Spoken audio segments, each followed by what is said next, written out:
Welcome, ladies and gentlemen, to another video for DPS tests on the target skeleton. Today I'm going to show off the Magicka Dragonknight. This build is very similar to the Alcast build. You will also find the DPS test on my website and on the YouTube playlist. I will put the links into the description. Now, in the first part of the video, I want to briefly explain the setup I run and why. Second part, DPS test, and the third part, the combat metrics parse to analyze quickly so you actually do understand why we get this certain amount of damage DPS. In terms of gear, 5 pieces burning spell weave, all divine, 2 pieces Grofdar. Make sure to have 5 light, 1 heavy, 1 medium because of the undaunted passive. 6% more overall resources. 3 Moondancer jewelry, all spell damage enchants. Moondancer Inferno stuff on the front bar, weapon damage enchant. And on the back bar I run random sharpened stuff with a crush enchantment. Now obviously if you do have access to a Maelstrom stuff sharpened, then use it. A master stuff or another Moondancer Inferno stuff will also be very nice. In case you don't have any of those, like just use 2 random sharpened staves. A random sharpened stuff is better than, for example, a precise or infused one. So that's why I use a random sharpened over, let's say, infused fire Maelstrom stuff. In terms of skills, not a lot changes. Like, it's basically the same setup as Alcast, except we don't have a shield and we're using Elemental Drain on the back bar. Just keep in mind, if you run a Maelstrom stuff, make sure to have the Maelstrom stuff linked together with the blockade of fire. Very important. We're using Elemental Drain to get the Major Breach, reduces the enemy's spell resistance by 5280, so we get a lot more damage, and it gives us minor Magicka steal, so we get 400 Magicka every 1 second. Otherwise we wouldn't be able to sustain. Another very important thing is we're using Rearming Trap, and you see this immobilizes the enemy. And because it immobilizes the enemy, Molten Whip procs off balance. So you see, if you strike an enemy that is immobile, you set them off balance. Why is that important? When you look in our champion tree, 75 points into Thaumaturge, so we get the CP perk Exploiter, so we get 10% more damage on off balance enemies. So that's really important. And on top of that, like, we have so many damage over time effects, Thaumaturge is actually very, very strong. 99 Elemental Expert and 26 points in Elfborn. I did update my Alcast build after those champion points because I think for this Homestead patch it's actually kind of the best setup currently available. That's basically it about the setup. I think I didn't forget anything. Nope. Now let's do the DPS parse.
Now, when we analyze the parse, basically you can see 62% spell crit.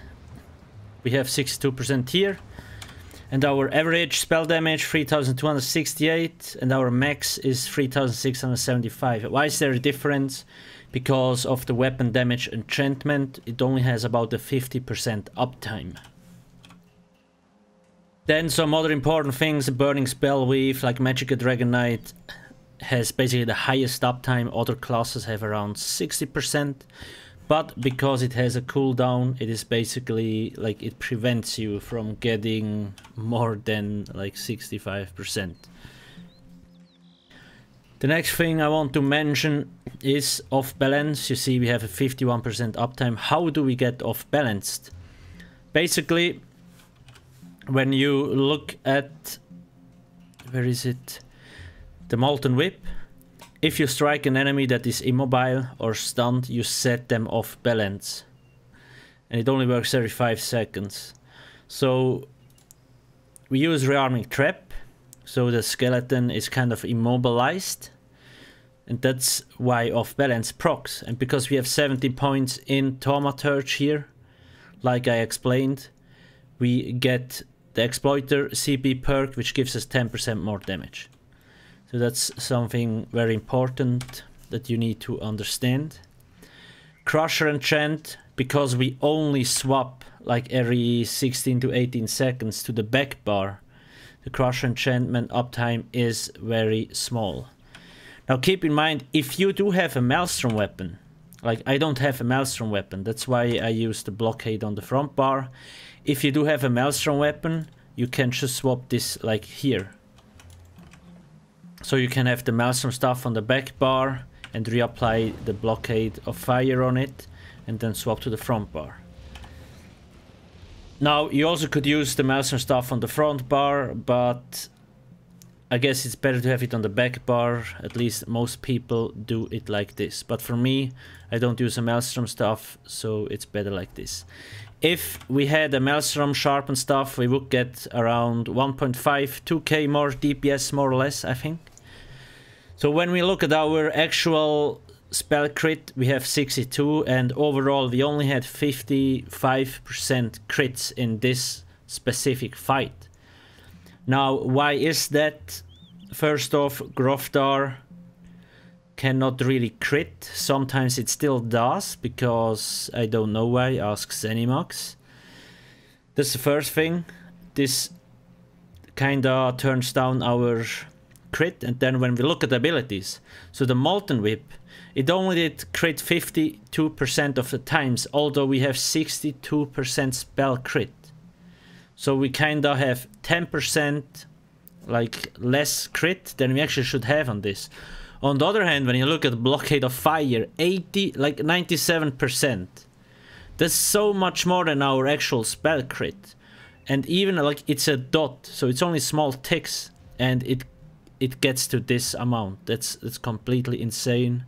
And yeah, RNG, I just don't know. RNGesus really likes Blockade of Fire, or I don't know.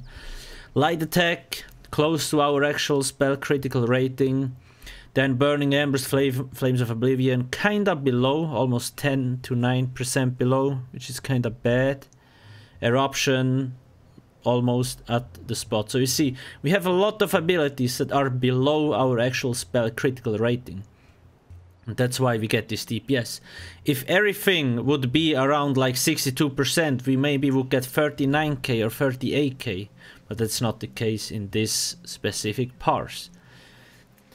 As you also can see, Magicka Dragonknights basically only have fire abilities. The only ability that's not fire is the Rearming Trap, because it's basically a physical skill, but we need it because it gives us the minor force, 10% more damage on our critical, and it procs off balance through Molten Whip, which is especially important because we are doing a self-buffed fight, right? Everything else is fire damage. So there is really no point using anything else than fire staves, right? On top of that, when we go look here, World in Ruin increases damage of your flame and poison AoE abilities by 6%. So our abilities slightly hit a little bit more than on other classes, fire abilities. It's not a lot, but a little bit.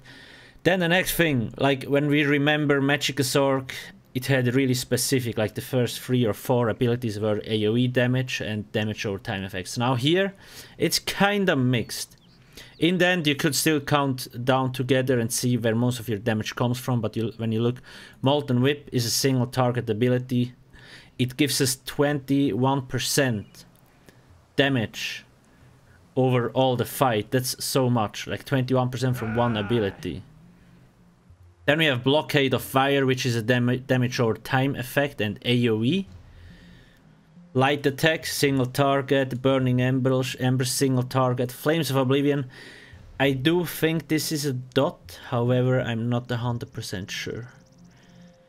And then we have Eruption, this is a dot and AoE. Grofdar, dot AoE. And so there's a lot, actually a lot of damage over time effects with AoE capability. Still, it makes more sense to use 2 fire staves. You could, I mean, I didn't really try, but you could try to use a shock staff on the front bar and see if you get any difference. But it's probably gonna be around the same, because really most Magicka Dragonknights just use 2 fire staves. Is there something else that I missed? Now again, Grofdar is basically mandatory for Magicka DK.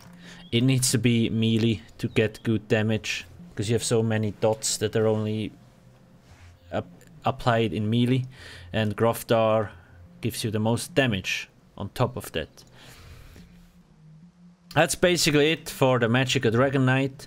If you do have any questions or suggestions, like what else you would change, I obviously can add that on my website later, so people can go check there and read some more tips from other players.